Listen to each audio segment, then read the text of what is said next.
Lisa, do you think you could get the, got it? Thank you.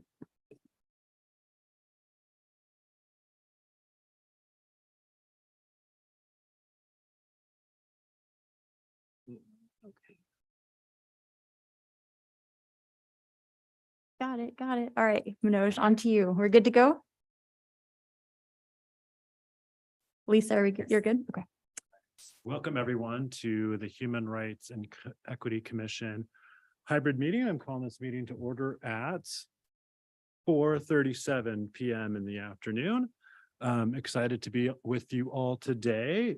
Just a reminder, just to help with communication accessibility, if commissioners could announce their names before comments, that would be wonderful to help everybody out. We will begin with roll call. As you can see here, would love for you to say that you are here, and maybe just to spice things up a little, if it's okay, one word on how your day is going.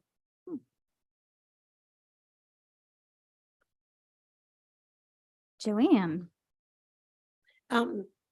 Joan Mina, she, hers, presente. Feeling inspired today by a lot of people that were being nominated for different commissions and committees for the state, and just seeing the wide range of folks that bring their talent to the table. It's very inspiring. It's inspiring is the word. Thank you. Online to Linda. Hi, so this is Linda, and my one word for the day today was productive, which is a happy thing. Thank you. Manoj. Hi, everyone. My name is Manoj. He, him, there is. My word is weighty. It's like kind of a weighty day. A lot of stuff today. So weighty is my word. Sergio. Something that we've seen online. Jeff. Jeff Kitchens, he, him, his. And I would say today, happy.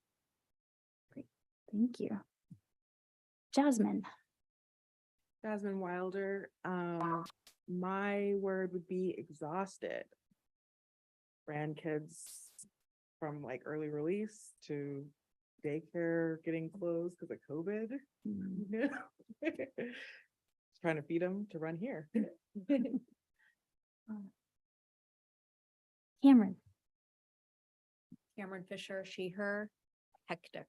I feel like a theme is developing amongst us. And then we know ahead of time that Carolyn, Stephen, and Aaron will not be present this evening. Thank you, everyone. Excited to be with you all. Thank you for sharing a little bit about your days. Hopefully this will be a good, productive meeting. We would like to move forward with the land acknowledgement, and if we don't have anyone volunteering, I will read it because I have not read one yet. I normally pick on people to do it, so it's probably my turn. Land acknowledgement. We would like to acknowledge that the beautiful land known as Bend, Oregon, north to the Columbia River, is the original homelands of the Confederated Tribes of Warm Springs. The Confederated Tribes ceded this land in the Treaty of 1855 while retaining regular and customary hunting, fishing, and gathering rights. The Wanalama Warm Springs, Wasco, and Northern Paiute people inhabited this area in certain seasonal times that clearly established their presence. It is also important to note that the Klamath Trail ran north through this region to the Great Celilo Falls trading grounds. This trade route expanded the impact of commerce between tribal nations. We acknowledge and thank the original stewards of this land. It is our hope that guests continue to honor and care for this land. And thank you to the Confederated Tribes of Warm Springs for offering this land acknowledgement for us.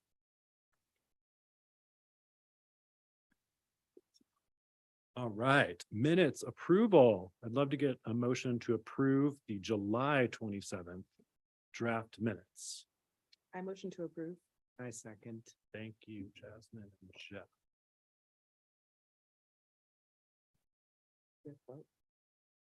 Can we have a vote? All aye, all in favor, say aye. Aye. All right, thank you, everyone. Aye, yeah.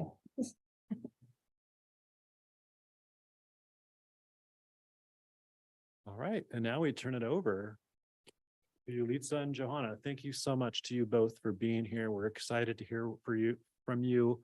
We'll try not to eat up all of your evening with questions, but we are definitely pleased and give you a warm welcome to our time together tonight. Thank you so much. So I'm going to go ahead and see if I can share my screen.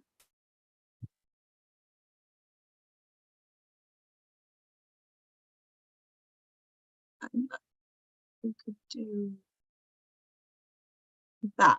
So can everybody see just my screen with the slides on there? Yes. Okay. Perfect. Awesome. Well, thank you so much for your patience as I try to get our slide here on the screen.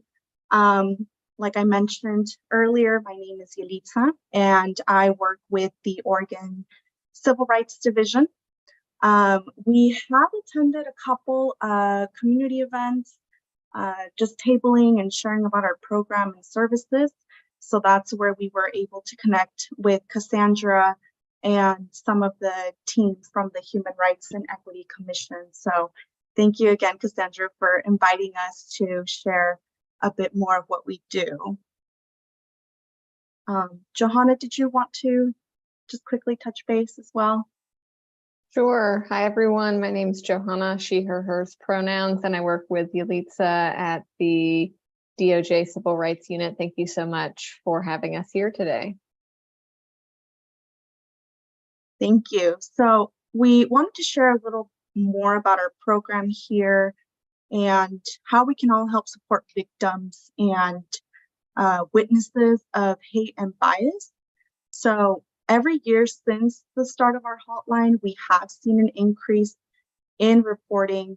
And just recently, since July 1st, we released our annual report that further details the data about calls that we have received. So without going into too much detail in the data today, I just wanted to briefly share information about some of the communities that we have received reports about increased targeting this year. So that includes the LGBTQ+ community, Black African American community, and the Hispanic/Latinx community. So we'll share a little more later in this presentation about our efforts to outreach these communities and about some of the numbers that focus on Deschutes County.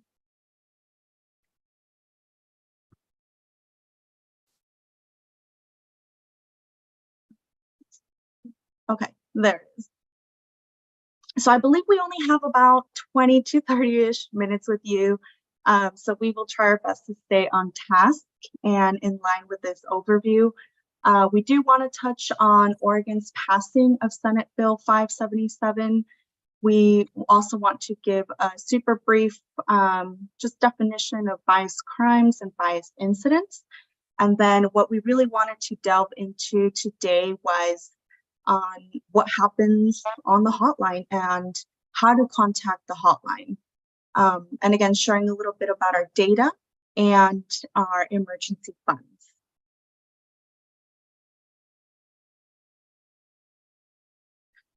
So to start off with, we wanted to talk about Senate Bill 577. So it passed in the summer of 2019, which updated Oregon's bias crime laws, which were formerly called intimidation. It defined the new legal term bias incidents and added gender identity as a distinct protected class. So some of the key features include updating the bias crime statutes and creating a new legal term of bias incident. Senate Bill 577 also requires that law enforcement refer victims and witnesses of bias incidents to the statewide hotline. It also created a victim-centered hotline where folks can report and receive support in the aftermath of experiencing bias. And in 2022, we actually added 5 additional hotline advocates to the Civil Rights Unit. We also have reporting requirements through the Criminal Justice Commission that produces a monthly data dashboard and an annual report on the data and analyzes the information to share it with the community. And so community agencies may be able to utilize the data to justify additional services for their programs, provide education on what is happening in their communities, or just bring awareness. So we also share the report with the legislature and the governor's office to help strengthen the laws that protect victims to create a better response for victims and witnesses. So this annual report is available on our website for anyone who would like to review it.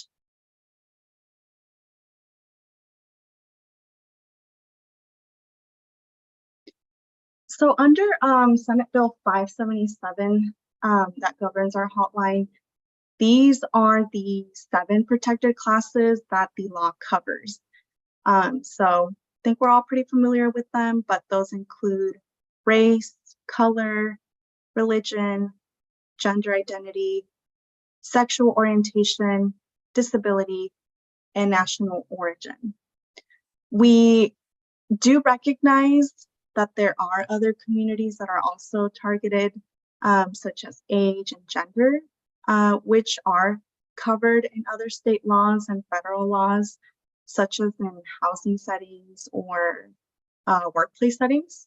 But these are the ones governed under Senate Bill 577. And we also want to note that when someone calls and if they're targeting is not because of their actual or perceived protected class, we still make attempts to connect with them, with the appropriate resource.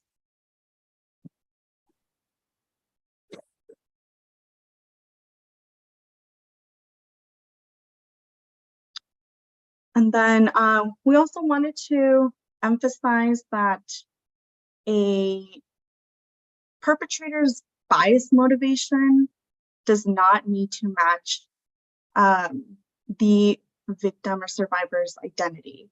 So Oregon law requires proof of perceived protected class, not actual protected class. And so we do give an example here. It kind of helps put that into perspective. So if a person assaults a victim and calls them an anti-Black or African-American slur, if the victim identifies as Native Hawaiian, a race-based bias crime can still be charged.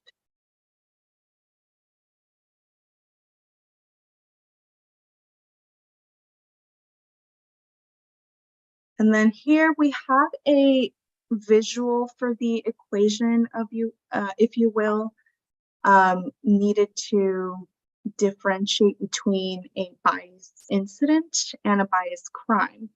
So here we have for bias incident, a needed combination of slurs, epithets, or symbols, and a bias motivation.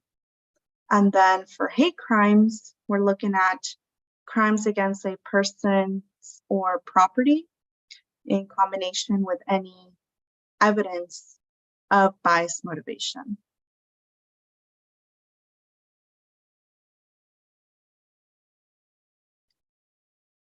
And then here is just a super brief definition of a bias incident.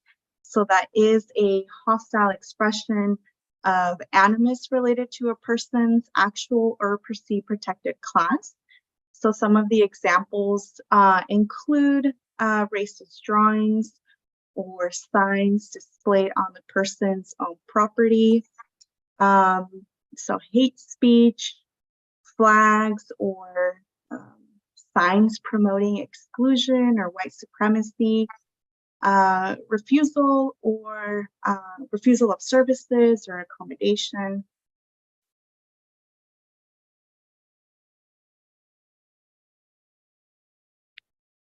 And then I also wanted to give just a super brief definition for bias crimes in Oregon.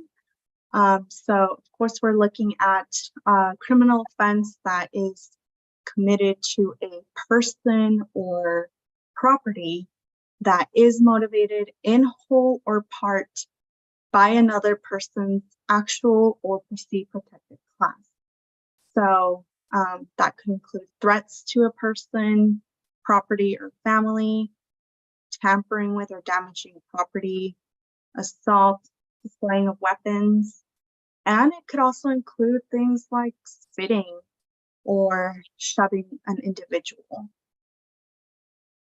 And we won't go into too much detail today, but there are others included that recently passed as well, where there's the intimidation by display of a noose that we have also received reports on, with that being displayed, unfortunately, on school grounds.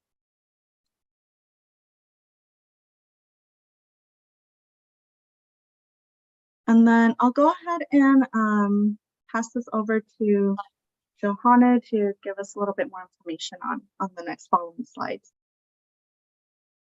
Sure. So we do get reports from folks regarding conduct that constitutes federal hate crimes. So we have Oregon state laws that can, crimes that can be prosecuted locally by the local prosecutor, the local DA's office, with those 7 protected classes. And under federal hate crime laws, gender is an additional protected class. And there are a number of federal statutes and acts that protect folks in a variety of settings under federal law.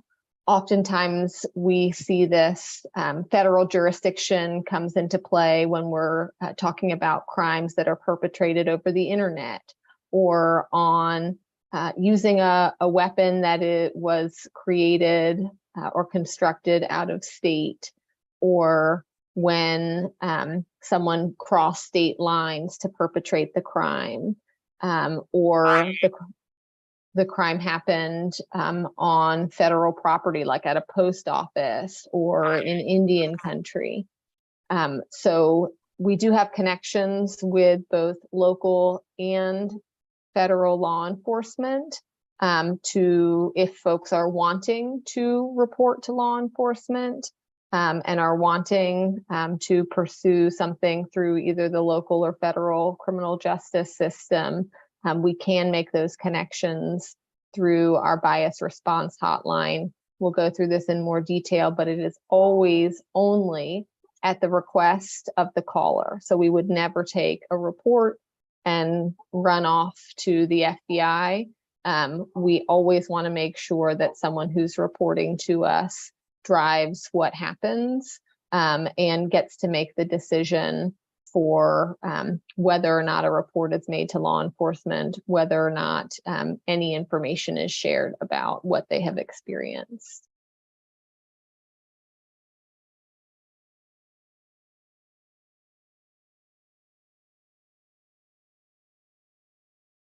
And so Oregon law does require that law enforcement refer victims of bias incidents to the bias response hotline, or to what are called qualifying local victim services, which under the law have to be designated by the Department of Justice.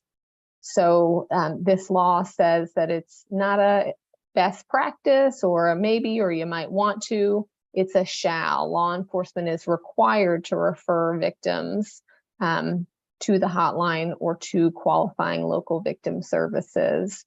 We know that most folks, when they experience targeting, never tell anyone. They don't tell their sister or their partner or their best friend.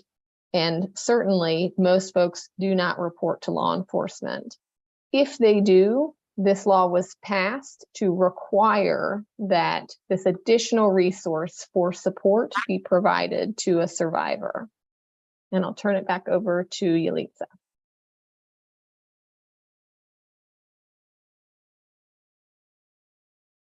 Thank you, Johanna.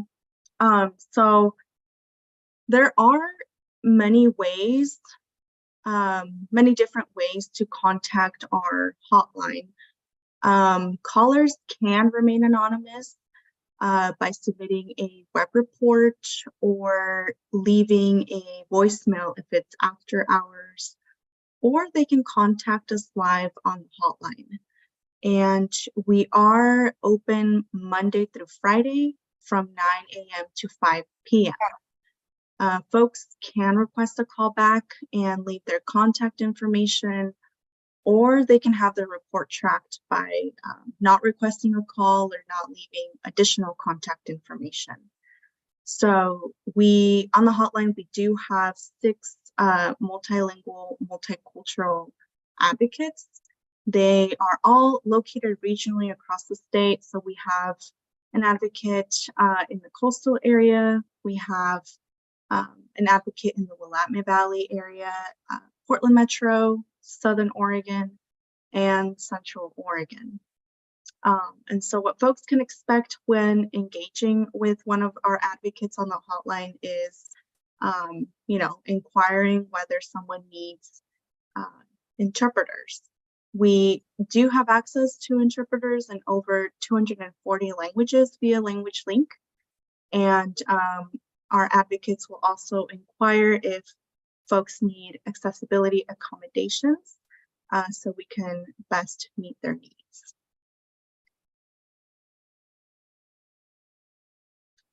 And again, reports can come in directly from victims or witnesses, but they can also come in via referrals from community partners like yourselves, law enforcement, advocates, and even prosecutors. We want to emphasize that no report is too small. We welcome a referral to the hotline every time, whether it's criminal or whether it's an incident. We want to talk to folks and provide information, especially if there may be civil remedies available.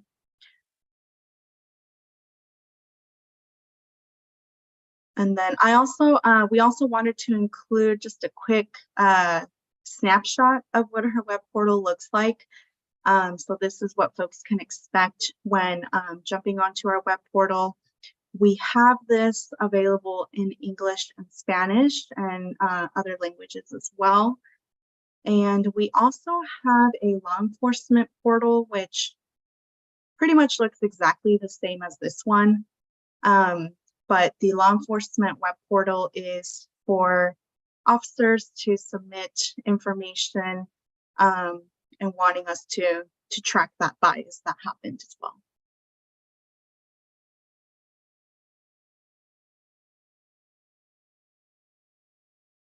So I talked a little bit about the ways that someone can contact us to make a report. And it is incredibly important for us that when people call, they know what we are able to do and how we can support them, but also know what our limitations are on the hotline. So this is why we go through an informed consent form with everyone, so they can choose how to engage with us. I have had some folks who choose to disconnect the call after I've reviewed this form with them. Part of that informed consent includes, notifying them that we're mandatory reporters. And for some folks, that's just not a safe place to report to. And so they disconnect the call. And we also want to emphasize that the hotline is victim-centered. So this means that the person who calls drives that conversation.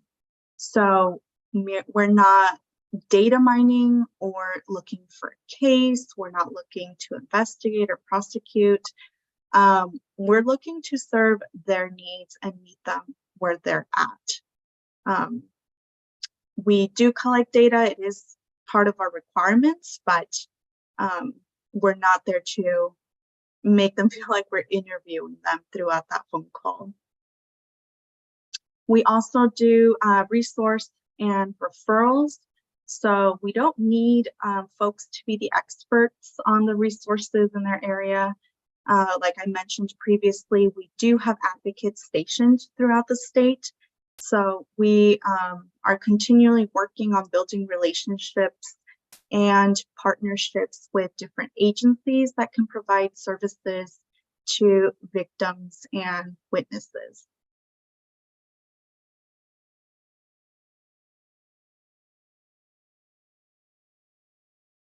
So we wanted to include a slide with just a visual on some of the things that we have already touched on. So again, starting with the informed consent form, when folks are calling in, we ask for, if it's of course safe to share with us, we do ask for their location, so what county they're in.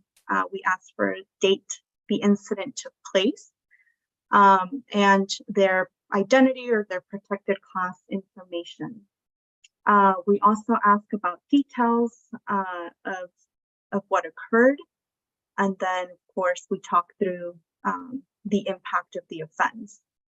And if it's safe to do so, we do ask for names, last names. I have had folks ask, or community partners ask if we collect, or not collect, but ask for social security information. We don't do that. And again, it could be a completely anonymous call if they're not wanting to share any identifying information. But once we've identified that, we engage in some safety planning and just identify support options and next step options.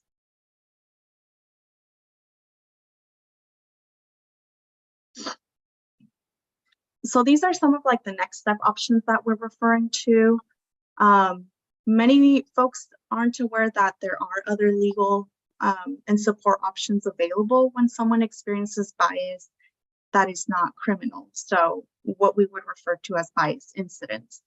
So there might be civil rights violation where the person has rights, specifically if it occurs like in school settings or at a place of business, at work, in housing settings. And there are additional legal options and support options. So one of those, for example, are potentially accessing free counseling through the Crime Victims Compensation Program or through our emergency funds. Our advocates on the hotline can help individuals with applying for protective orders if it's someone who is needing to get a protective order against a neighbor who is the one perpetrating the bias. We also have hotlines, advocates who can assist with applying for the address confidentiality program, especially in combination with relocation efforts, if that's what victims want to do. And we also provide referrals to other agencies such as Foley, the Fair Housing Council of Oregon, and legal aid services.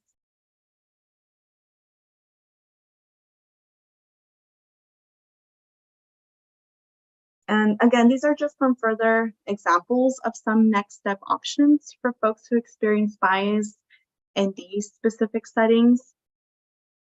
So for example, in housing, there are certain protections, you know, from the Federal Fair Housing Act and state laws. These acts place responsibility for stopping harassment on the landlord.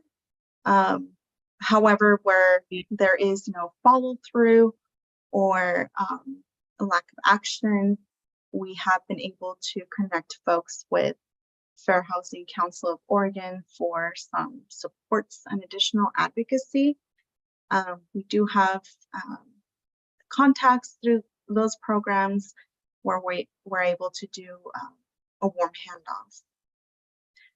And then just another example, in education, there are laws that prohibit discrimination, and we can explore what internal processes there are for addressing bias in school, and then ultimately referring folks to places like the Oregon Department of Education for further investigations, or Safe Oregon for additional supports, and even the Oregon Teacher Standards and Practices Commission for complaints against an educator.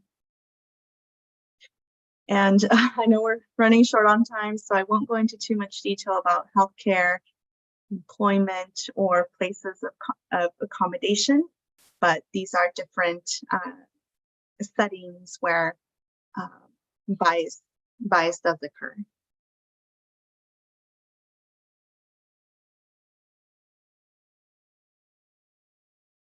So I want to also talk a little bit about our bias response emergency fund. It is a limited resources to assist victims of bias crimes or bias incidents in their recovery. So this fund pays up to $1,000 for costs incurred within 90 days of bias incident or a bias crime. So the fund covers expenses such as security measures, relocation for safety purposes, or cost incurred due to the bias incident or bias crime, rendering the victim unable to work. And I'll kind of slow down a little bit and maybe go into a little bit more detail about some of those security measures. We have assisted folks in buying home security cameras and video doorbells. We've assisted with changing locks or repairing windows and doors as a way for them to feel a little safer. And then for relocation for safety purposes, the fund can cover temporary or permanent relocation. It can cover rent or partial rent, security deposits, emergency hotel stays. And then the fund again covers expenses for costs incurred due to the bias incident, rendering the victim unable to work. So we have assisted with rent, food costs, phone, and internet bills and other utilities. And then finally, one of the things that has come up a lot recently as well are requests for funding for property that was damaged. So we have assisted with repairs and cleanup of hate speech graffitied on personal property. Cleanup costs for damage done to the victim's yard, vehicle, or home. So those are some of the things that our funding may be able to cover.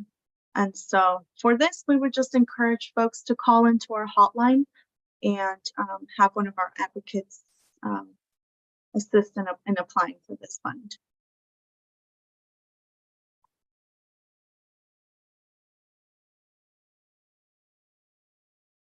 We also wanted to briefly mention our community toolkit. We recently created this, and it has further information and resources on topics such as free speech versus hate speech. It is a common question and frustration that survivors have when addressing hateful language. So we do have just several guides on that distinction, as well as several guides on victims' rights, on navigating systems, and also guides on expectations of police when you report a bias crime, and also on how to prepare for a meeting with either law enforcement or prosecutor. So it's a pretty helpful guide just to be able to further have survivors advocate for themselves during those processes. And we also have some additional guides for preparing for one's safety. So we do have an anti-doxing guide and a guide on tips on how to interact with the media. So lots of super helpful information on there, lots of guides, and definitely always looking to further expand on this community toolkit. And I'll go ahead and turn it over to Johan. Thanks, Yalitza. So Oregon was the first state in the nation to pass hate crime laws, and we are the first state to open a statewide victim support hotline for folks to confidentially report hate and bias and receive support. This is a model that is being mimicked in a number of states across the nation since the hotline opened in January of 2020.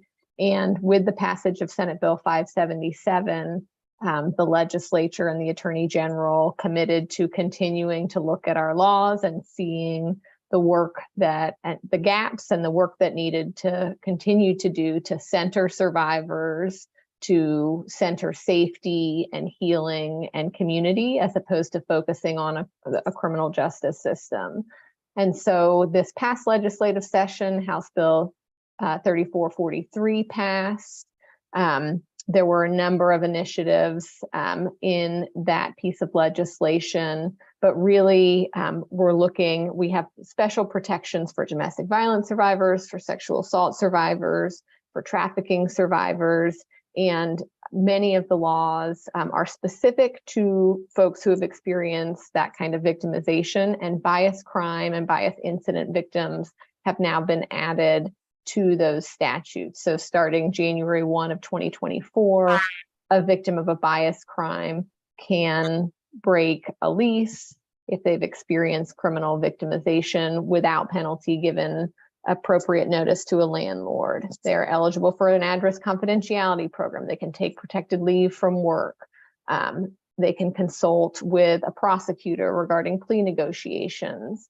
So really these set of laws really just brought bias crime and incident victims up on the same support level that folks are experiencing in other experiences of victimization. In addition to House Bill 3443, we wanted to share some information with you regarding data. So Yalitza mentioned that we do not data mine. Folks can share as much or as little information as they would like. We reviewed some of the things that we might ask someone depending on what they would like to share. Again, the survivor drives that conversation. But in terms of the reports to our hotline, we opened January of 2020. We had 11 reports that month, and we track reports, we track conduct, location, like the county, so broadly, so that we're not outing someone or identifying someone. We certainly track protected class, and so that information is available on a public data dashboard that's updated every month. I think it's updated through the end of June of this year, and folks can search by county and see what's been reported. We know that it's just the tip of the iceberg. So again, most folks do not report. We're trying to do our best to get the word out about services and resources and support that are available to folks. We do ask permission to collect data. If someone says, no, I don't want you to collect data, we don't. So we respect their decision. But for folks that do share data, and most folks want their data to be collected, they want that information to be shared. This is just the general trend that we've seen in terms of reporting to the hotline. But if you go onto our data dashboard at standagainsthate.oregon.gov, I think the second menu option is the data dashboard. And folks can look around at that interactive dashboard for some idea of underreporting. In 2020, the Criminal Justice Commission worked with a research social service agency to try to get an idea of the scope of experiences in Oregon, and did a survey about conduct folks experienced in Oregon in 2019. And from that report, we know that in 2019, there were 1.265 million bias crimes and incidents in Oregon. So that we received 1,100 reports in 2020, and we have received close to 3,000 reports this year. Again, we know is just the tip of the iceberg. We did want to share some specific information about Deschutes County. So again, for all of Oregon in 2023, we've received almost 2,500 reports, 2,494 reports, compared to last year for the entire year, 2,890 reports. In Deschutes County alone this year, we've received 60 reports. Last year for the year, we received 236 reports. Again, it's just the tip of the iceberg. This is a reflection of who is reporting, not what folks are experiencing. We're doing our best to try to get the word out. We do a lot of outreach, starting from a hotline of just one person serving the entire state to now having a team of 6 folks serving the state. This year, we have engaged in 113 outreach events. Yalitza has been at a number of events in Bend and in Central Oregon this year. And we have connected with over 42,000 folks. So just wanted to share that. If there are events that you would like us to come out to, we're happy to do so. Again, we know that data reflects individual human beings, families, lives, experiences that are degrading and intending to other and make folks feel like they don't belong. And on the hotline, we want to serve folks prioritizing safety, prioritizing belonging and inclusion, and healing. So I'll turn it back over to Yalitza to close us out.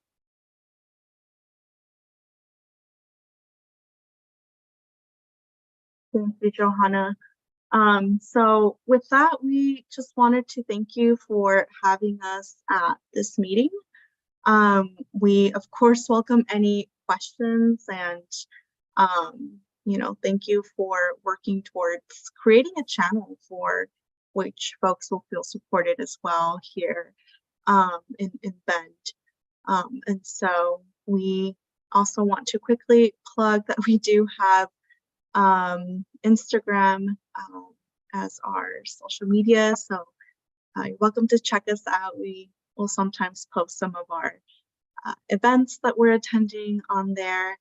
But again, thank you so much for having us, and we'll just open up the floor for any questions. Thank you. This is Manoj. Thank you, Yalitza and Johanna, for your presentation. Thank you for the work that you're doing. It's sorely needed. So we just are grateful for what you have created and are partaking in.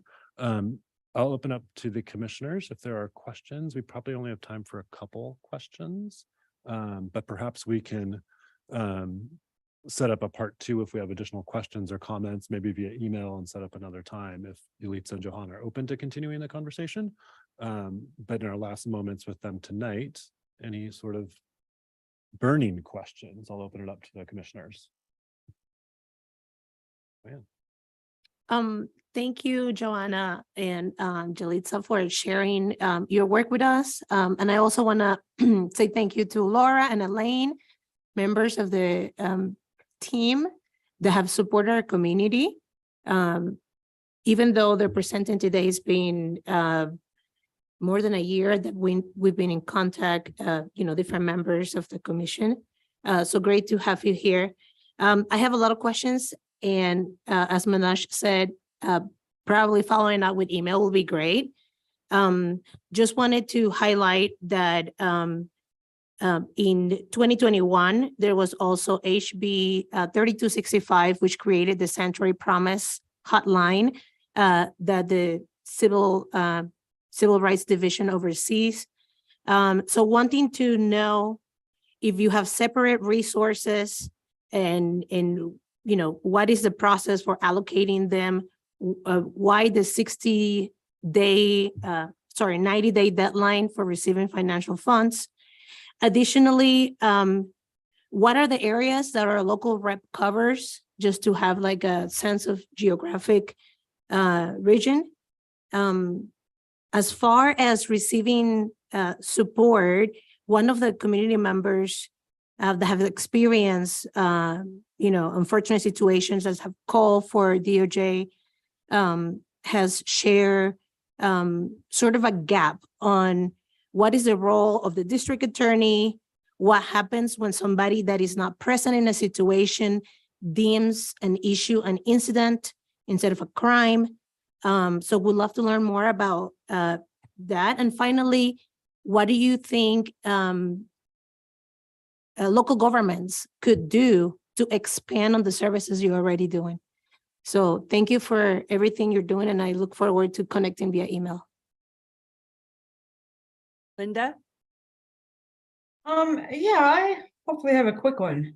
So when children act out in obviously racist and violent ways, hateful ways, they often, from what I can see, are being it's being handled in the schools between teachers and whatever social services the providers there are there. Are schools required to report what's reported to them, or does it stay within the school system and is it handled there? Things get a little mucky and difficult when the perpetrator is a child. We're experiencing that here in my very own apartment building. So it's something that's not hidden. It's happening. I'm seeing it right here. Schools do not have reporting obligations under Senate Bill 577. The reporting obligations are specific to law enforcement and district attorney's offices. The hotline exists to center survivors, so not the perpetrator, not the criminal justice system, not a criminal justice remedy or consequence. We're here to support the person who was targeted and make sure that they are aware of their options. Okay, thank you for that. It just seems like a hole that the kids fall into, and then the parents get involved, and it just seems like it's dead ending at the school system in the schools, and I'm not sure that that's the most appropriate way to resolve things. We have a kid here who just got expelled for something he didn't even do. So there you go. Thank you for your comments.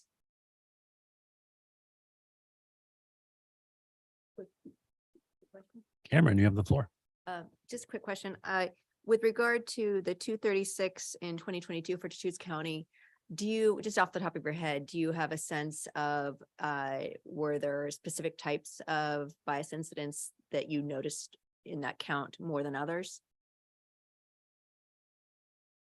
Yeah, I actually have the data dashboard up right now as we speak, and Deschutes County follows state and national trends in terms of race-based targeting being the predominant form of targeting. Race accounts for 182 of those reports, and within race, again, still following state and national trends within race, anti-Black and African-American bias accounts for 116 of those reports.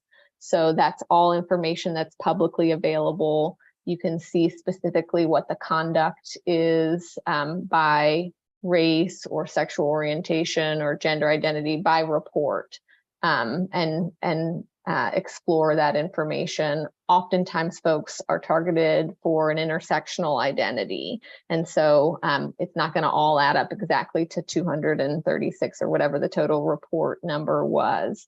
So hopefully that's helpful. And to the previous questions, there were a number of excellent questions. We would love to connect with you over email. And if helpful, we would love to come back. We do an extensive presentation around sanctuary laws and House Bill 3265, and we would love to come back and share about that program and services available for folks. Thank you for those excellent questions. Yeah, those were really great questions, and I apologize. I didn't quite catch the name who asked all those awesome questions. I know you mentioned you had met with two of our previous advocates about a year ago. And so to answer a portion of your question, you had asked about the rep for Central Oregon region. So that would be myself, and I'm happy to provide you with my contact information in a follow-up email and set up a time to also just check in, do a one-on-one. I think that would be super helpful. Absolutely. So my name, Joanne Mina, and Vice Chair with the Human Rights and Equity Commission. Thank you again for your presentation. And I look forward to learning more of how we can support and expand the service. And again, sorry for forgetting to introduce myself. And I'll move forward with sharing Yalitza and Johanna's contact information with all of the members of ATREC, so you all can feel free to have that open line of communication with emails and questions and commentary. And this has been Chair. What I'd like to do, commissioners, next, if you didn't get a chance to ask questions tonight, if you think about this more and questions, comments come up, I'd love for us to coordinate via email, Cassandra, to codify all of those questions and thoughts, and then send hopefully a singular email to Yalitza and Johanna if they're up for it, and have them continue the conversation in a part 2. So don't think this is the only chance you got if you didn't get a chance to speak tonight, commissioners. But Yalitza and Johanna, just again, thank you for tonight. Thank you for the work you're doing. You have definitely piqued our interest, and we're so glad you're here doing this work. Any final thoughts from anyone before we let these fine folks go? Right.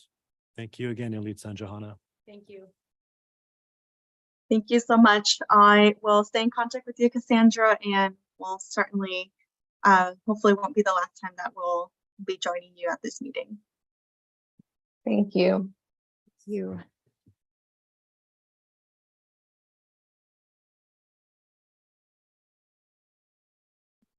All right. Yeah. Our next order of business is equity, conversation, and definition by our very own Andres.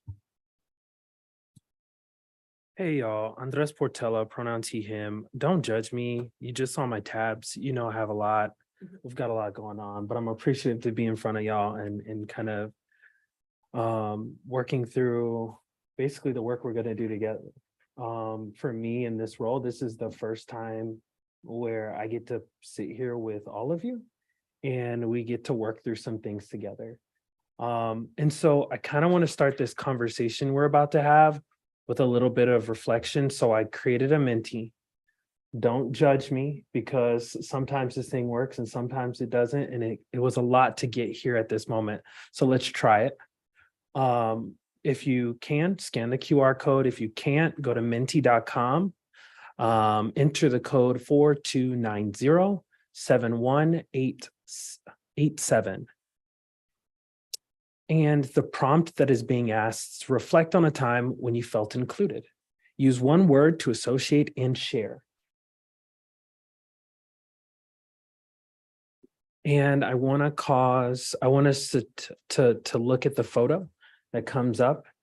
It is a beautiful photo of Welcoming Week. And this is the LCA event. I just wanted to reflect that back to us because it's a part of the work we're doing together. And LCA did an amazingly beautiful event. And then we also did an amazingly beautiful event with Kovac. And so I wanted to make sure that those are present in this conversation, and then reflecting back on what we're going to do next year.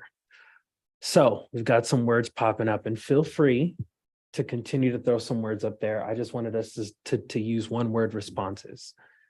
The ones that are coming up now are united, affirmed, free, worthy, valued, community, together, safe.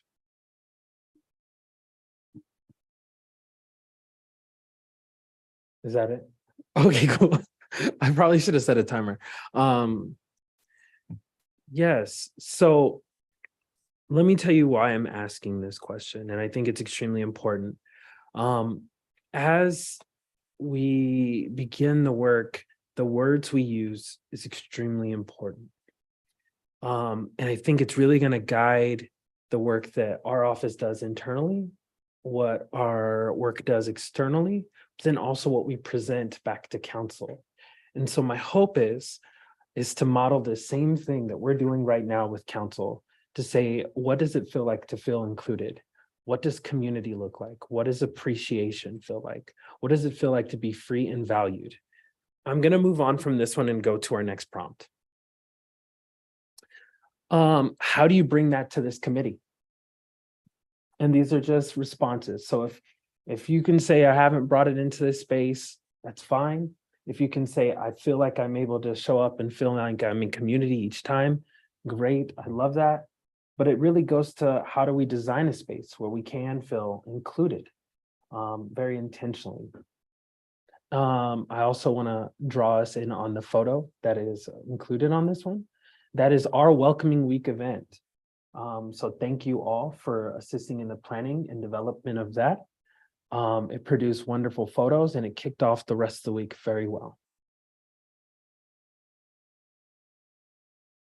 Hopefully some responses start to pop up. Can you clarify that? How do you bring that to the committee? That one word that we just came up with, how do you bring that into this space?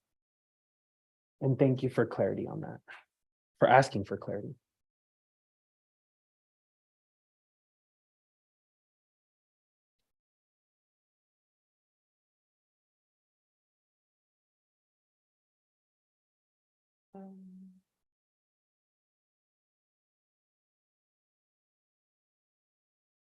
If you have a question, feel free to ask. I think I just put it on the wrong space, so. Okay. Yeah. It may have asked you to hit the next button on the top of your screen. I apologize for that.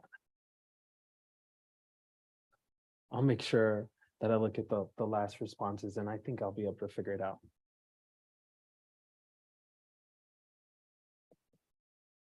Thank you. Some of the responses are showing up, engagement, open and honest, being present, by being humble, by being a learner, by checking in, conversation, ideation, and participation, by valuing each perspective. So I love that. Thank you so much for jumping into this conversation with me. Expect more of these. I'm going to expect us in real time to kind of just like really think through some things. And so let's talk about shared language. As humanizing this conversation, I grew up in a bilingual household. My father's first language is Spanish, and syntax and the command of language was extremely important, because what one thing was said didn't mean another thing, and we would have to often talk about respect or disrespect, and we would have to talk about the trust we were trying to build. And so why do we define? The reality is we want to prevent misunderstanding, divergent objectives, but ultimately I don't want to lose your trust. I also want to be able to create a starting point with all of us. I want to create a starting point that if the worst happened and someone had to jump into our seats, they would be able to come in with that same shared language and start at a new starting point. And I'll tell you about a lived experience that I have about Matt and accountability. Matt is one of my really good friends. He also served 20 years in prison. And when he came out, there was this language that he heard on the inside around accountability, accountability, accountability. Everyone said, we have to hold you accountable for your actions. And so accountability becomes synonymous with punishment. So when he came out and he was interacting with local government, we would say accountability, accountability, accountability. And he would say, that's punishment, punishment, punishment. And really what we were saying was transparency, or all of the other things that can be used to describe accountability from a non-punitive frame of thinking. And so I offer that to us so that we can start to define a few different things.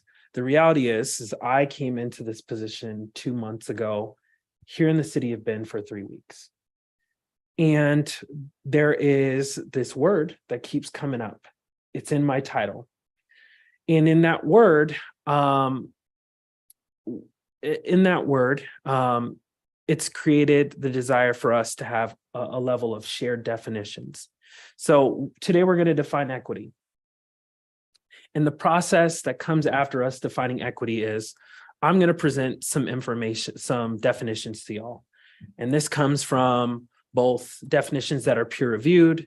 They come from definitions that have been shared by some of the members in this space. I started to whittle them down.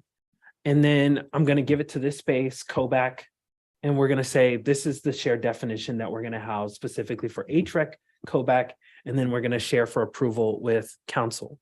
And so this will be our definition of equity. And so that is what we're going to operate from. And I'm going to report back to y'all in November on if we approve these definitions. And so I definitely want to lay the ground.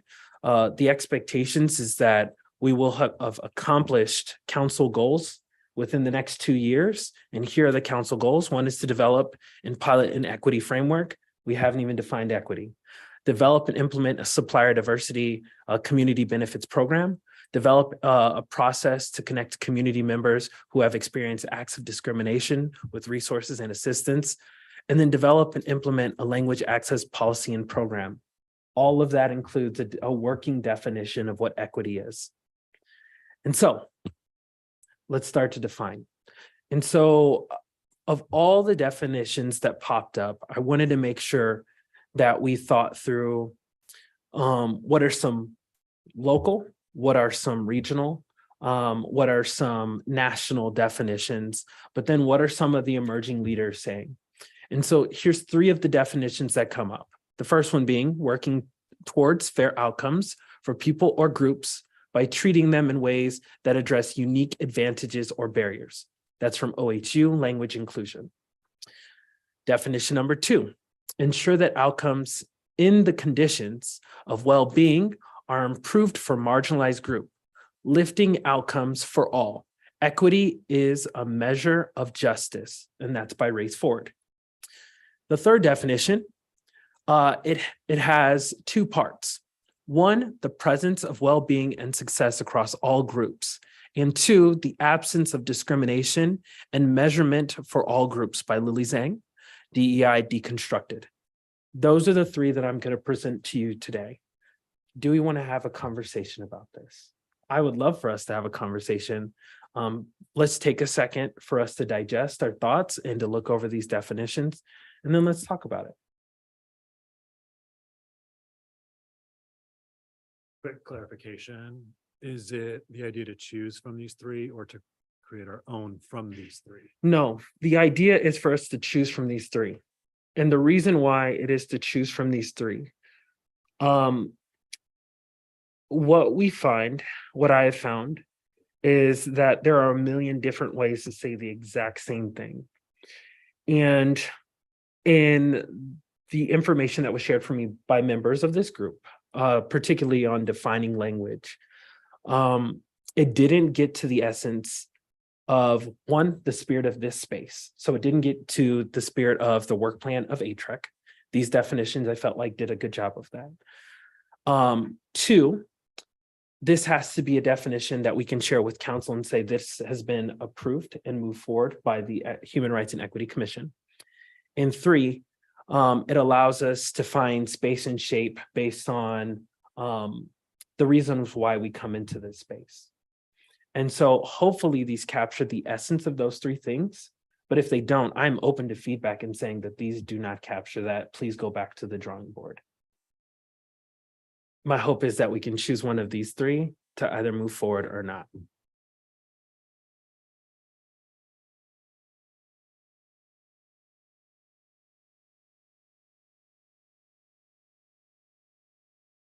And just to clarify, these three, sorry, this is Manoj again, that these three will be disseminated across groups within the city Correct.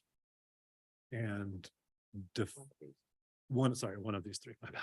I get what you mean. And folks will be communicated on what these words really mean and how to sort of operationalize these words. Correct. So the words in these definitions will be on a living document that we can revisit at any time, but additionally will be assimilated with the internal DEI task force, will be shared with council for approval, and will be a part of the work plan for the equity team. And so these will be operationalized. Hand up, Joanne. Hi, thank you for this work. I want to say that some of these descriptions, though very compelling to the spirit of HREC, are not quite, in my view, useful to engineers. And so I think that we need to think of who is our target audience. And if our target audience is the employees of the city, our colleagues, I think that,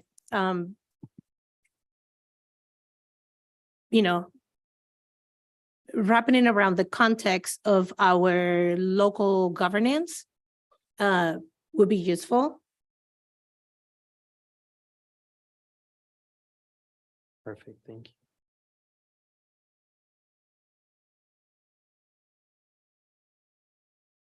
Any other comments, any thoughts? How would you like us to share feedback? Would you like us to share what we like about each one? Would you like us to pick one, like kind of go around and pick one? So I would love for us to have a discussion and then we can move forward from there. If you want to go around one separately, I don't know the process in which y'all normally would do that. I felt like this could be a conversation in which we just talk through it. Cool. Well, I'll start. I like the way one is presented in its simplicity. I'm not advocating that one is the choice we go with per se, but after you read those three, hopefully it's not order bias, but the first one stuck out to me because it was easiest to understand. And I liked how it talks about unique advantages and barriers. You get multiple sides, I think, from that definition in a very digestible way. So I think that's sort of one point of favorability for definition number one. Open to disagreements. I would echo that. I would also, this is Cameron. I would echo that, and I would also add the term marginalized under definition number one. Whether that would be marginalized people or groups, or people or groups from historically marginalized backgrounds, something like that. But I like the simplicity. I think it's really straightforward. I think the others get a little more layered. All right, so I'm gonna raise my hand, and so we all knew when we started these conversations that they would be hard, right? So I am going to talk about, I think, what's missing. I love definition one, and here's why. Is because I recognize that, or how do I want to put this? I'm so sorry. It's difficult though. So I think what's been missing for quote unquote white people to get involved in this conversation is the idea that it helps all of us, including them. Right? I'd like to, so I really like the definition one because it focuses on the idea that we are all raised up, and that if you're white or black or brown or purple or green, you still have individual and unique advantages and barriers. Right? So I think it's a way to, definition one is a way to invite white people into the conversation of equity by recognizing the idea so of this thing that we suffer from, which is we in the greater sense, thank you, is the idea that if we like give something away, it's out of our resource bucket. In other words, this idea of capacity, this idea that, you know, if we invite other people or other groups different than us, then we're going to lose something. I would like to eliminate that thinking, and by looking at us all as people or groups that can be addressed by their unique advantages and barriers individually and as a group. Does any of that make sense? Does, thank you. I'm gonna have Jasmine go and then Joanne. I would agree that definition one is the strongest as far as expressing, using simple language to express an important term. I will say though, I'm having a hard time though, this definition two does the same while using important terms like marginalized groups.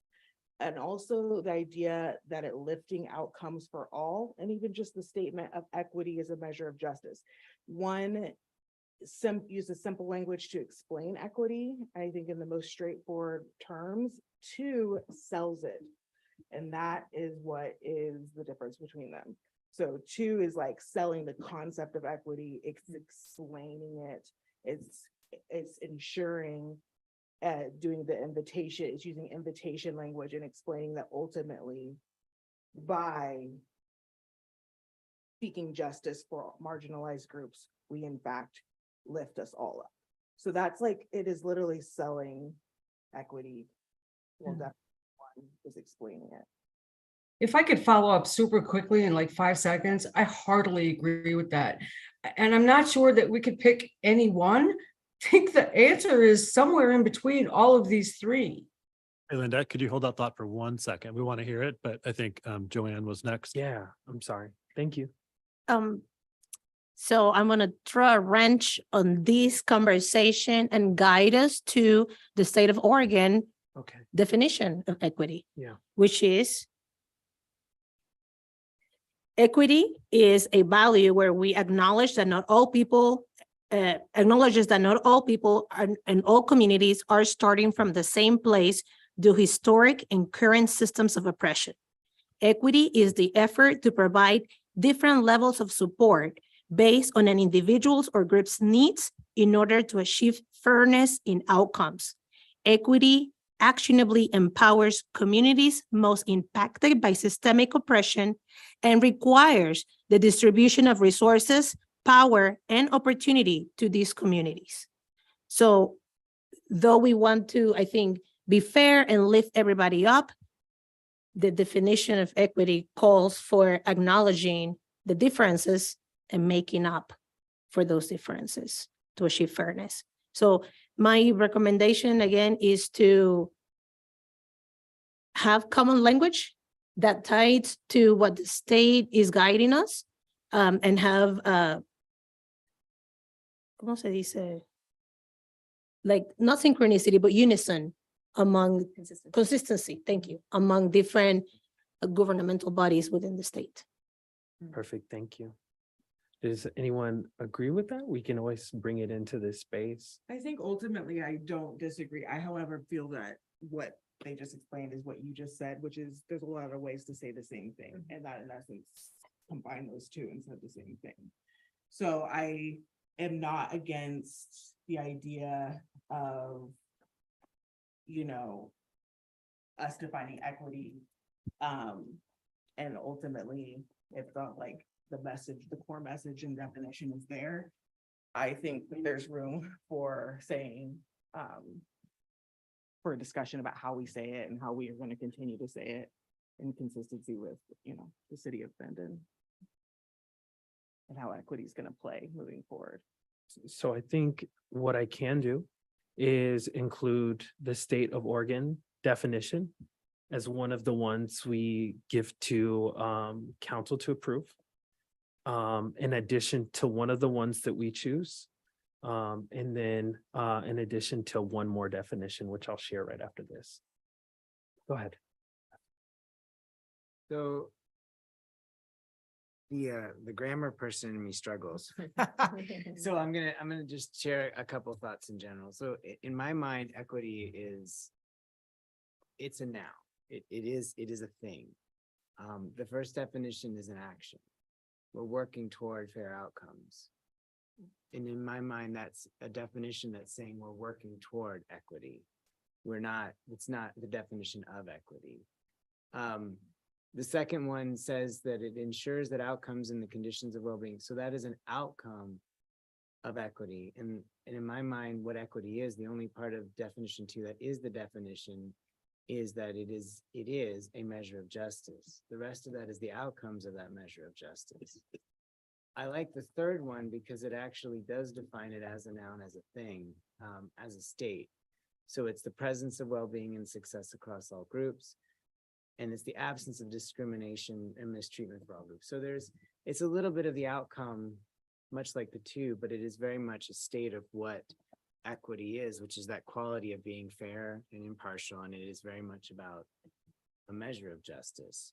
So I think my sort of bow on my thoughts is, are we trying to define what we see as a positive, as the end state of creating an equitable place? Or are we trying to actually redefine the noun equity so that we're all using the same language to define it? And if we are, what is equity? Are we changing it from a noun to an action, which is fine? I mean, nobody says we can't do that, you know.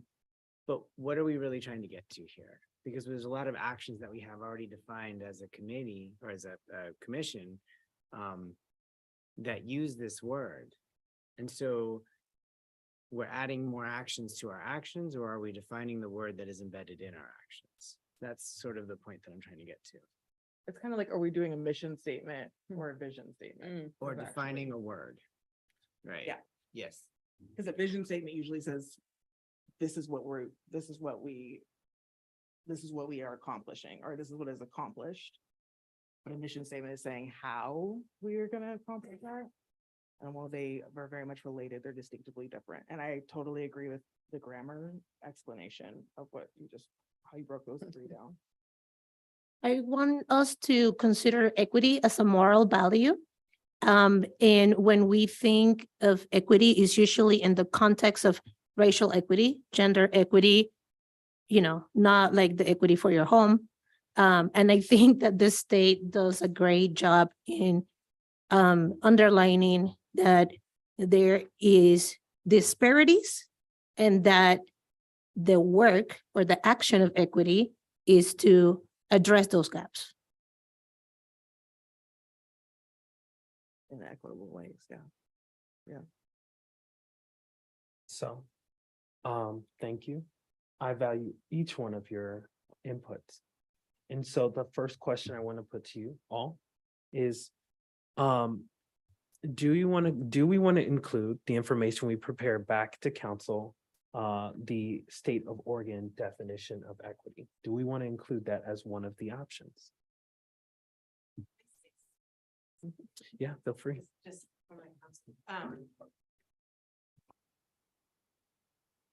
I would be concerned, thinking about our council, I would be concerned if we were given 3 options. I don't feel qualified to say, I choose that one. I don't feel qualified to do that. And so I think what council is looking for is for you all to say, here is what we think the shared language is around equity. And then we as a council say, yes, that sounds great. That's what my perception of this is, just to find the shared definition, shared language. So I get concerned if we're given three definitions. Yeah, and most of us are not in that place of being able to define it in the same way that this commission would be able to define it. Thank you.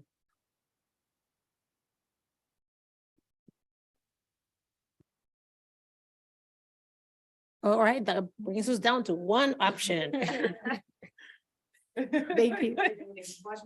No, absolutely. Thank you for providing with guidance and thank you for being here. Megan. So what we can do is this. I think what we can do is start to create a funnel. So what I can do is this, we can select one of these three. We can create, I'll share one more definition after this. And then we'll also have the state of Oregon definition. From one of those three, then we can choose to provide that level of guidance to council. And then start to assimilate within our programming. But all of that has to be done for the equity team before 10/10. Cassandra. Thank you. This is Cassandra. Also wanted to, from an accessibility perspective, invite the opportunity to have some feedback, to think about things, read them, think about it, have a chance to edit. I know there's a lot of times where there needs to be a little bit of quiet time. I know depending on a lot of disabilities, it's important to just really have opportunity for time and space around it. So if that's something that commissioners are feeling like they might need, in addition to what's there, I'm happy to share that out to support that as well. You're preaching to the crowd here because I can't act from technology on demand. So sorry for the mean to you No, next time. no, that's perfect. And then we have Linda who's online. Yeah, I mean, I apologize for my naivete, but could you talk a little bit, just for a second, Andres, about why we can't like write some hybrid of these? Because I think it's like so important to not only be mission inclusive, but also outcome inclusive, right? So why can't we write some hybrid of this? Why would we be like regulate, right, like why do we have to pick one of these? Okay. What a wonderful question. So the reason why we didn't word smash or try to like create more time around specifically putting all the words together is there are folks who have done that for us. There are folks on this committee and commission who have gone through the labor of providing tons and tons of research for me and my staff to pour over. And most of it's scholarly reviewed. And I know that most scholars, they're not the ones doing the work. But that's why we gave a variety of different folks. The last definition is for someone who's a practitioner who does the work. We gave it from Race Forward, who did that work of working with marginalized communities, marginalized folks of color, BIPOC, queer, all the different identities. They came up with that definition for here. If that is what we want to do as a group, that is something we can do. What I was attempting to do is use some of that peer-reviewed, peer-worked through language and present that to us. But if that's the process we want to go through, I'm down to go through it. No, I actually would push back and say I agree with the idea of that there's already been emotional labor that has been done. And that sometimes there are people who are experts in their space and there's the ability to kind of like lean on that. And then I think when you're taking an idea and using it, you should kind of take it in its totality without necessarily ripping it apart and, putting it to something else. But I do think that the conversation about maybe looking into closer at the language of the background of the language that the state has come up with could be really key too. So, go And ahead. the state put a group of people together, they're practitioners and, you know, equity in their own communities. to Yeah. Kind of put the definition. And I- Linda? Oh, and Linda, just before you go, could we just remind commissioners to identify themselves before speaking, just for the record? That was just. Sorry, I'm not Zoom intelligent, I think. No, no, But, no. yeah, so I'm sorry that Sergio isn't here because he could, I think, give a perspective on this. I'm thinking that, one thing that might help us in terms of the way that we're thinking about this is to, again, like I think Jeff mentioned, is this a mission statement or is it an objective? I actually think it's neither of those. I think what we should be looking at as as a framework statement. So I've been thinking about what a framework is. I went to, I'm an urban studies person that is in terms of my schooling. So I've been thinking, well, what exactly is a framework? And I thought, what it basically is a system of nets and ropes that underpins an existing system that allows us to catch what that existing system doesn't. Basically. So, I mean, maybe we shouldn't be thinking about this as in terms of like, this is our mission or this is our objective, but think about as the questions in terms of how do you make a framework? It's you make a framework by asking the right questions, right? So I'm just thinking maybe we should think of it as a framework and not as like an overall, like, if I'm making sense. I hope I am. Thanks for listening. I think you made wonderful sense. Thank you so much. I want to provide some more clarity around this. So this is specifically about the use of language. And at some point in our subcommittees, we will talk about the framework in which we operationalize equity. The purpose of this conversation is to create shared language and defining the language we use when we do the work.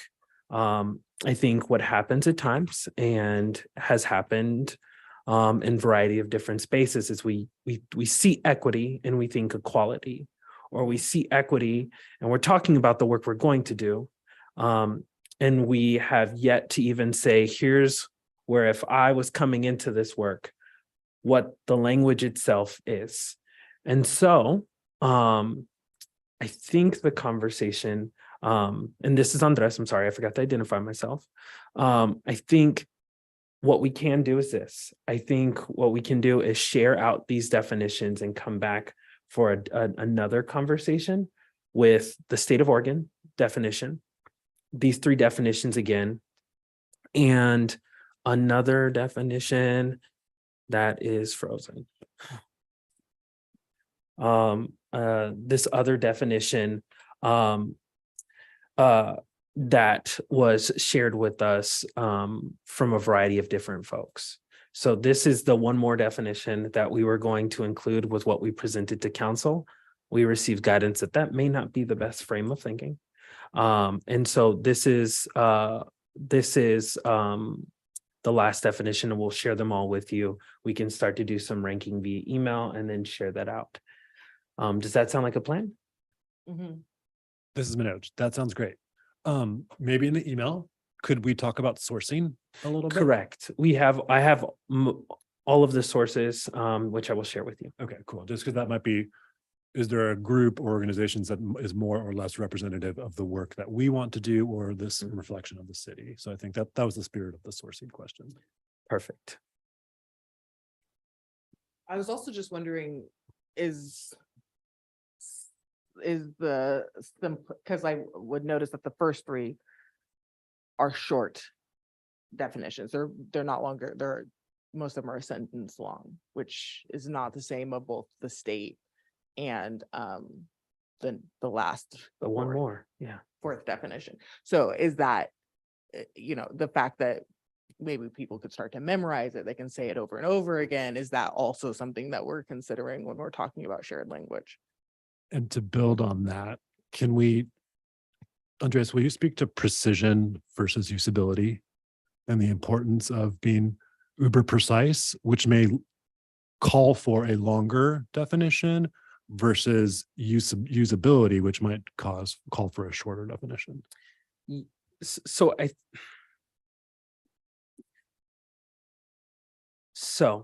to speak a little bit about precision.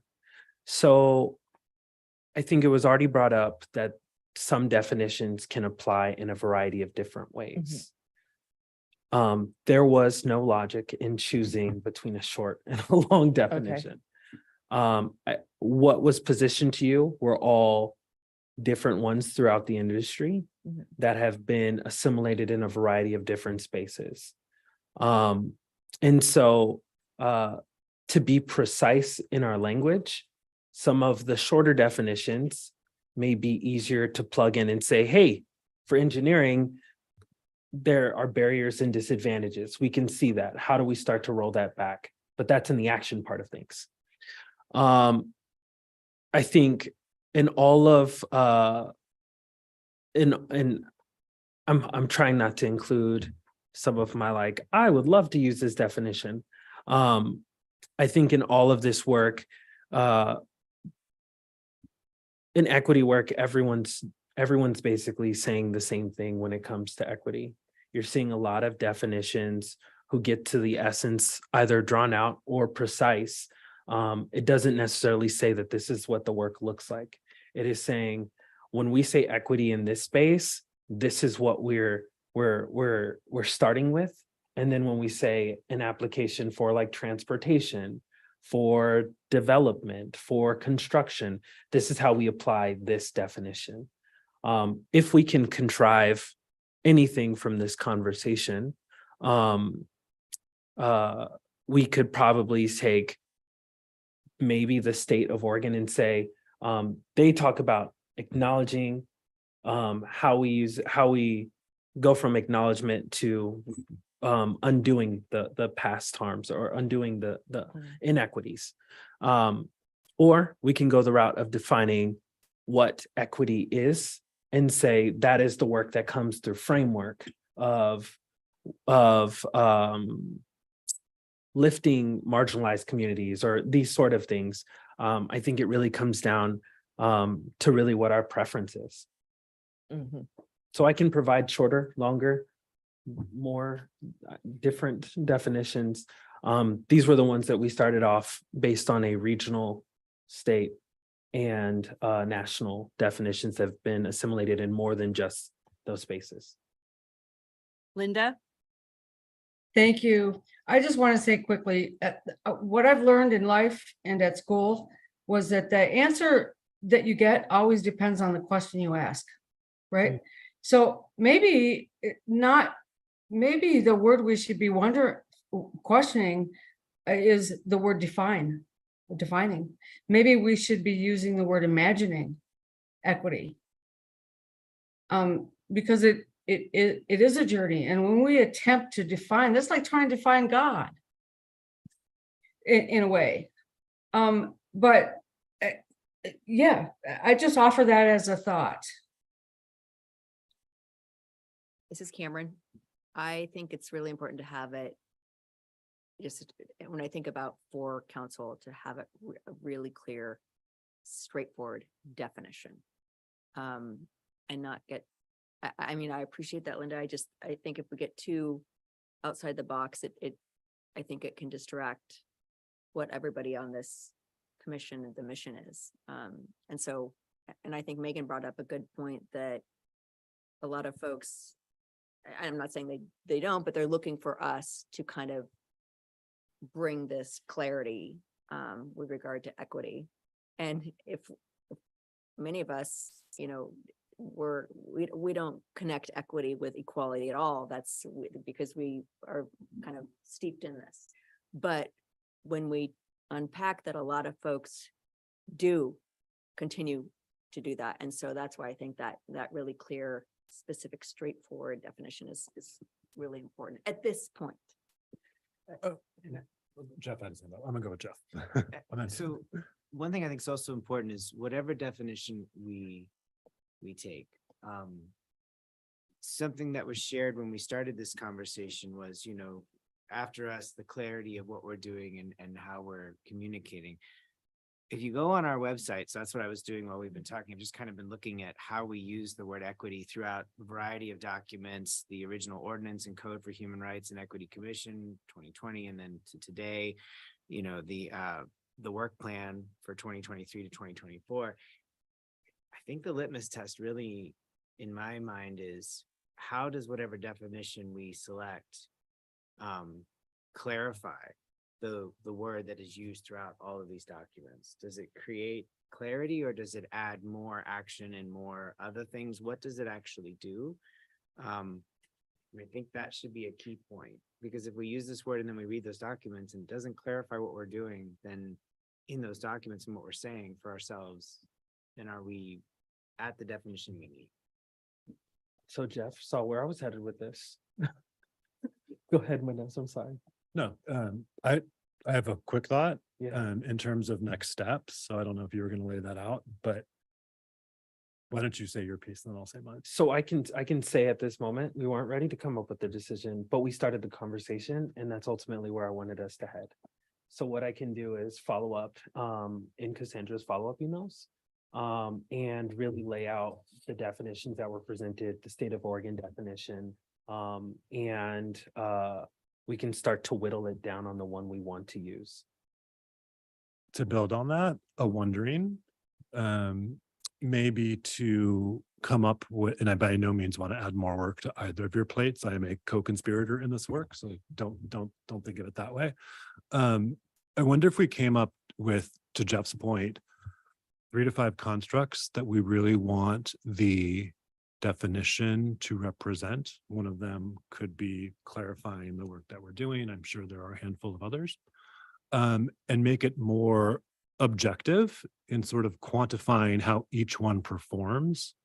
A Google poll is what I'm suggesting on these pre-identified metrics. And certainly there's a chance for people to write, a few written thoughts as well. But then I think presenting, it gives us a little more clarity if we aggregate and average those scores across the board for each of the 3.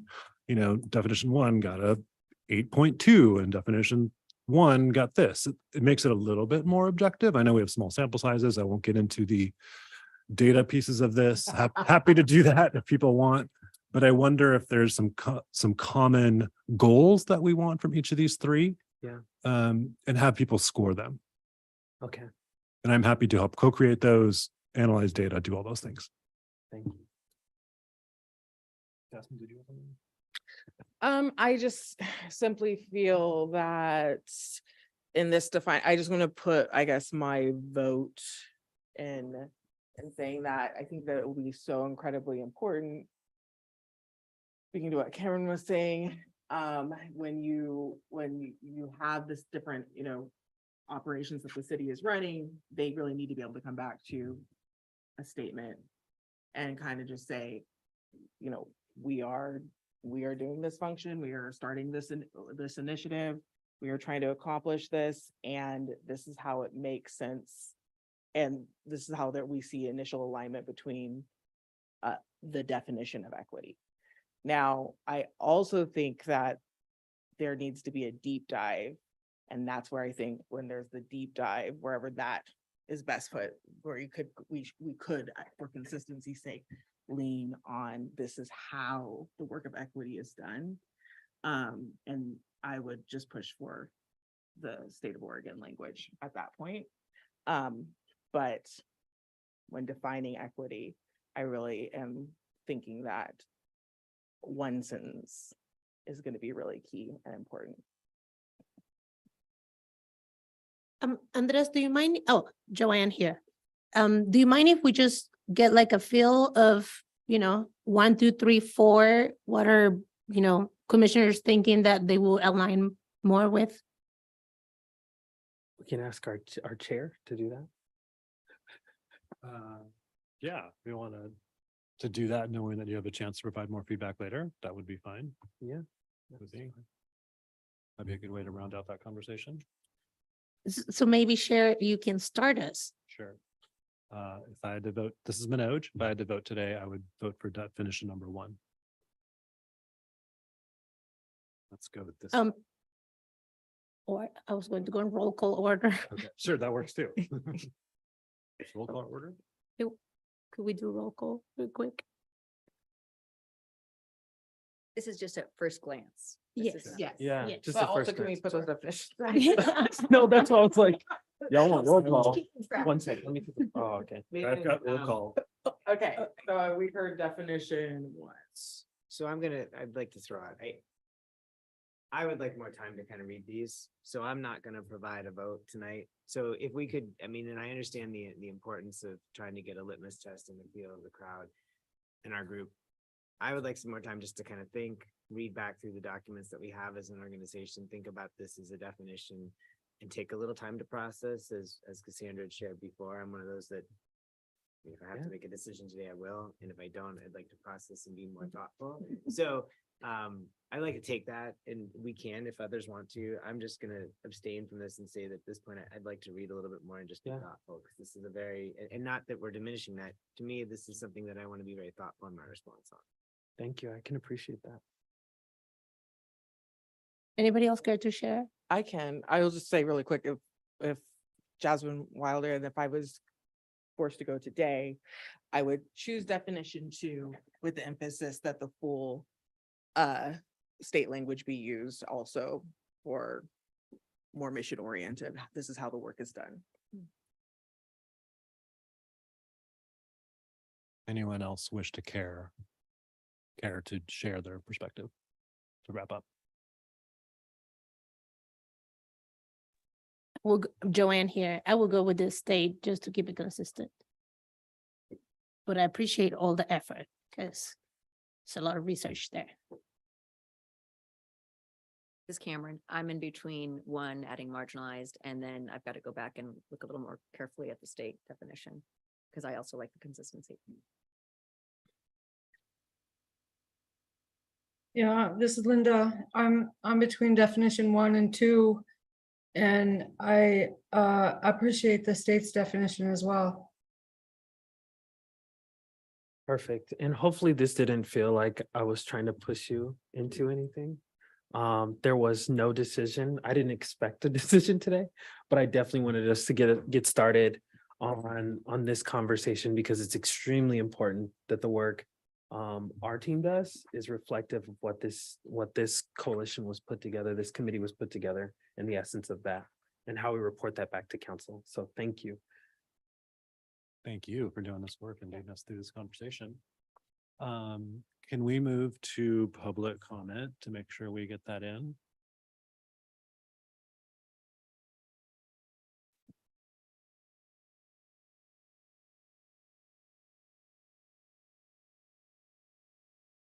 There's Anyone online?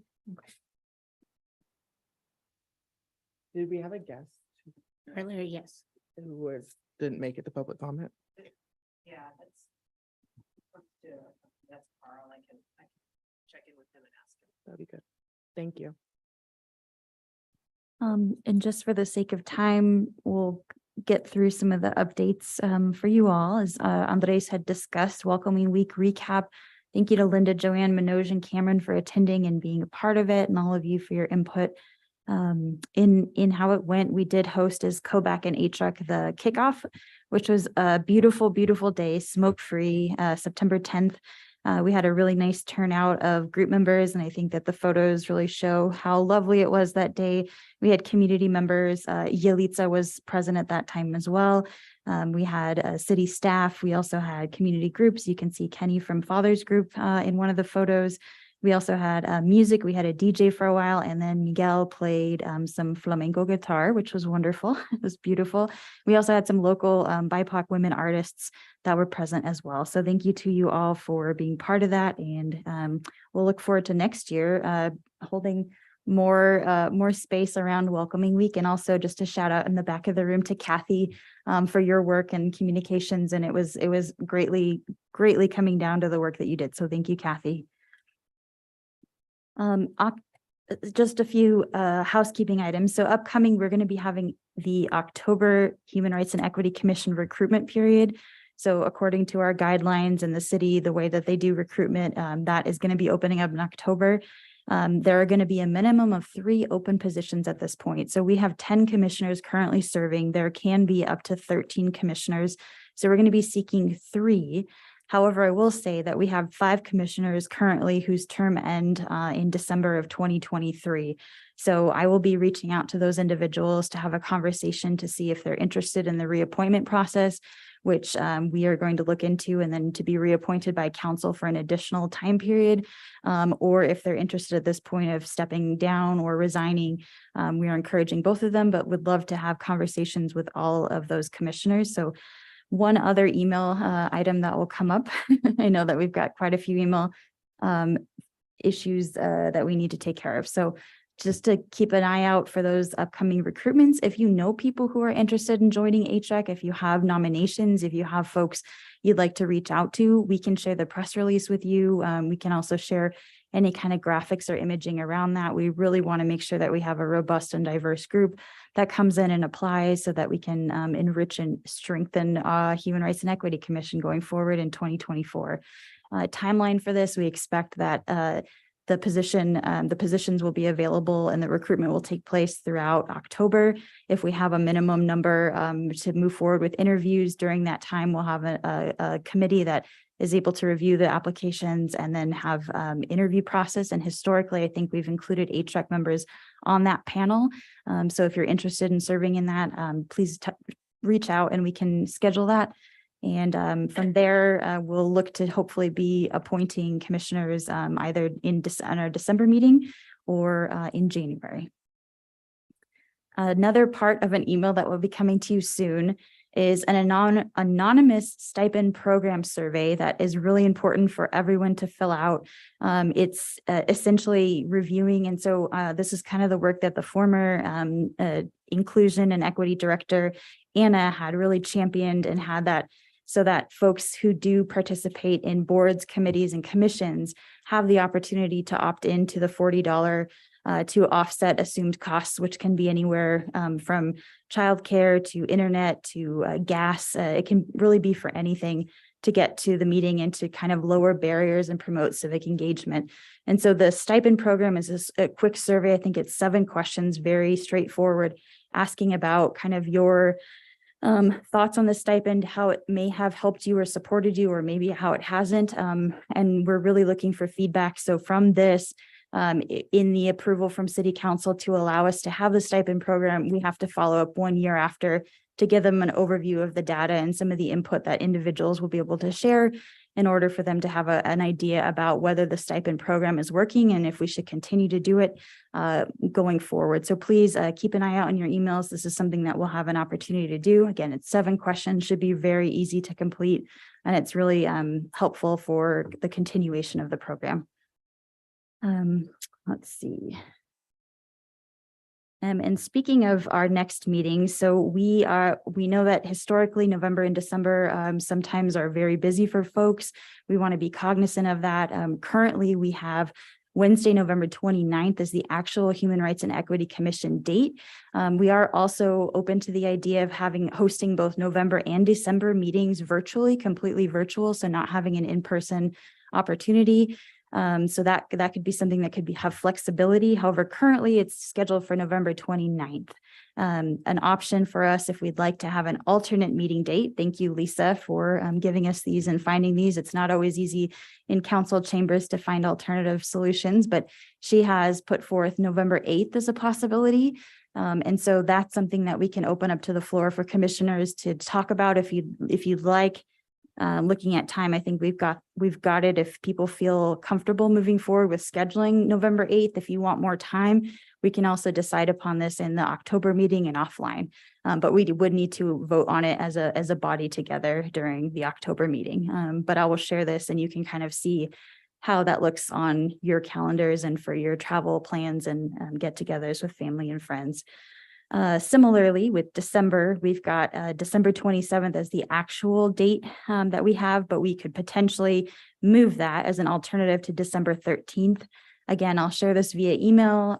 Feel free to give input. We'll look to have a conversation about it and make the actual finalization of everything in our October meeting. And when we do so, if we do that, please be aware that it will, the October meeting and the potentially proposed change to the November meeting will be very close together. So just to give you the idea. So putting that forward to you all for your calendaring for the rest of 2024, because we're almost in October. We've done public comment. And Manoj, I'll turn it back over to you to talk about bike rack and then any other items we want to put on there, and then we can move through the rest of it. Yeah. Cool. Thank you, Cassandra. Mhm. Here's the bike rack. Is there anything that we would like to move up the priority list for November, December? Wait, yeah, October, November, December.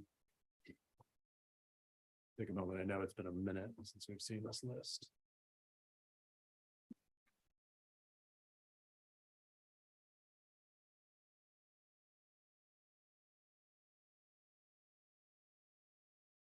Can I ask a question? This is Linda. Yes, go ahead, Linda. Yeah, so the introduction feature to historically marginalized communities, groups, what exactly is that about? It's a really good question, Linda. I think that it came from potentially Mickey. I think that there was the opportunity to have more HREC features on individuals, I think similar to when we had guests before, but then also to talk about particular community groups, to have them introduce themselves to the community and within HREC. So I think that's what that is. I will check in to make sure that that's what the intent of that bullet is and get back with you, Linda. I would love that, because I think, as we go forward and talk and trying to define or imagine or even just talk and feel about what equity is and what it means to us, our ideas of what a marginalized community or group or individual is needs to expand. So I think that I think that conversation is kind of important. I wouldn't mind to, seeing that talked about. Cool. Thank you, Linda. I appreciate that. Megan, did you have a comment? Revisit the camping code, while we are not revisiting the camping code at the November 15th city council meeting, we are doing a work session on the camping code and just looking at some tweaks that we might consider making to the camping code, just get sort of an overview of how it's been going. Awesome. Thank you, Megan. Yeah, this is Jasmine. I would just want to, I see we have multiple proposals around getting updates on affordable housing and housing overviews in general. I just want to point out that there was a piece written by KTVZ, basically just asking if affordable housing is even working in the city of Bend. And I would be very interested in hearing from Housing Works, Rooted Homes, and other nonprofit-led affordable housing about their concerns with the city of Bend and their ability to actually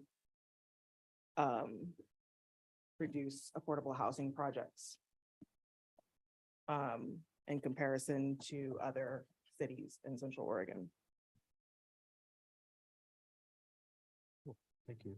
Joanne? And I'm not sure if I'm seeing it there, but out of our work plan, the 4 goals and the subsequent 4 work groups that we should have, not in the parking lot or bike rack area, but there were other goals within the long list of recommendations, which include the language access piece that are, that need to be discussed as part of future work.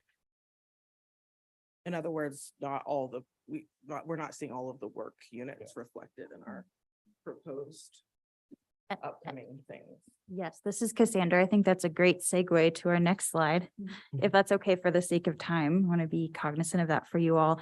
But just to give you an idea of the subcommittee updates, which Joanne, I think you're referencing the 4 goals that we had in terms of what we're having. So for the first one, we will say that a few weeks ago, we were able to present to City Council and discuss the work that HREC has put forward and the resources in response to discrimination, to have a conversation about how we want to move forward with addressing hate in our response in the community. And in addition, looking at the ways that very, very parallel to what Yelitsa and Johanna had shared with us today, but that bias incident reports are a gap that we've identified to know that we need those kinds of wraparound services to support members of our community who have experienced discrimination. So great opportunity to share that with City Council, get that before them. Andres proposed 4 work areas, and including the we could go back and revisit that, but we had 4 of them just for trying to be concise on time. But that's what's happening with that. We will move forward in October and have that subcommittee get together again. If anyone's interested in joining or wanting to come on for that, would love to have you. It's an open invitation. I'll turn it over to Andres for the BNC, just to give you an update of where we are on those 2 items. So for BNC, I have intentionally asked that we put at the end of every HREC meeting some subcommittee updates. We weren't invited to meetings for operationalizing and optimizing equity and then collaborative governance, but that doesn't mean that it didn't occur. And so what we really want to do is be a part of those and figure out how do we start to operationalize, but then also create those levers of collaborative government. So how do we do that? What I'm going to do is some of the things that came up over the last month were sending after action emails to really say, we know that Anna had a practice of asking when meetings were going to happen and how they were going to happen and what is support that is needed. I'm going to touch base with the committee members who have said they're a part of these committees, these subcommittees, to really say, hey, we really want to provide guidance and then also let you know the work that the equity team is doing specifically with these 2 things in mind. Because there is amazing work moving forward. Y'all were a part of my hiring committee, which basically was collaborative governance and then operationalizing. I think those were 2 amazing steps, but I think now that my team is taking shape, Cassandra and I are taking shape, Lisa's taking shape, and then some folks to come, it's really going to take that continuum to make sure that we're moving the work of this committee together. Thank you for that. Yeah. And I think too, the idea of the equity framework that we'd been working on as a subcommittee, that's something that you'll be helping to support us move forward as you build that out with the city, you know. Any other questions about updates or subcommittees? Another surprise, another email will go out to you with information about that. And we will have those scheduled and likely a doodle poll to gauge availability in October when we want to have these 3 groups be able to meet. Yeah, Joanne. Joanne here, 2 questions. The stipend piece for serving in the commission, isn't that part of the code for the commission for HREC? I thought that was part of the recommendations. I don't, yeah. I mean, not the sorry to interrupt you. recommendations, sorry, but The just guidelines. the charter for the commission, for this commission. And I don't mean to infer that the stipend program would be removed. It's just feedback in the way that we're able to identify how it's working, who it's working for, and to ensure it's really lowering the barriers. I don't know that it's enshrined in our guidelines that we have it, but it's something I can look into. I don't think that is. Yeah. It's not Yeah. codified? No. Yeah. All right, Yeah. well, put it on the parking lot. Mhm.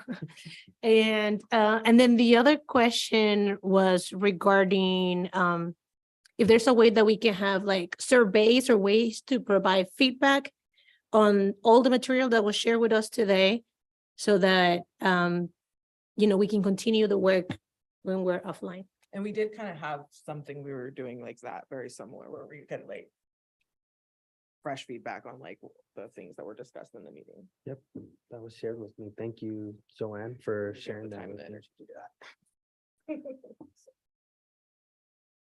If there are no final thoughts, questions, comments, I will adjourn this meeting at 6:36 PM.